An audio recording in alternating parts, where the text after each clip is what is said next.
এই যে লড়াই, এই নির্বাচনী যুদ্ধ যদি গণতান্ত্রিক পথে না হয়ে এরমভাবে শারীরিক উৎপীড়ন, ভাঙচুর ইত্যাদির জায়গায় যদি যায়, সন্ত্রাসের যদি জায়গায় যায়, এবং তার ফলস্বরূপ যদি জনতা নিজের হাতে এই দুষ্কৃতীদের প্রতিহত করতে এগিয়ে আসে, যে প্রতিহত করার দায়িত্ব হচ্ছে নির্বাচন কমিশন এবং প্রশাসনের।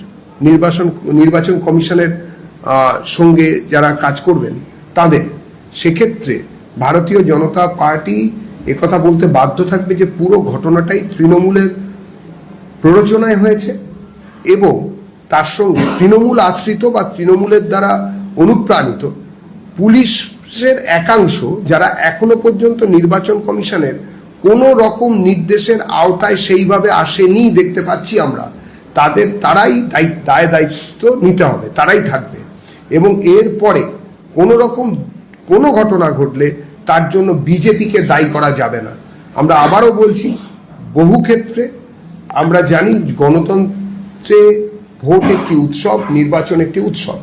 সেই উৎসবে নিচুতলার পুলিশ কর্মীদের একাংশ 2026-এর নির্বাচনে আমরা দেখতে পাচ্ছি শুধু নিচুতলার পুলিশের একাংশই নয়, তার সঙ্গে ওসি এবং আইসি, বিভিন্ন থানার অ্যাডিশনাল ওসি, তারা বিভিন্নভাবে তৃণমূলের হয়ে সরাসরি কাজ করার চেষ্টা করছেন। আমরা এর বিরোধিতা করছি এবং আমরা বলতে চাইছি, নির্বাচন কমিশনের কাছে আমাদের দাবি পেশ করছি যে এটাকে বন্ধ করা দরকার এবং এটাকে গুরুত্বের সঙ্গে বিবেচনা করা দরকার।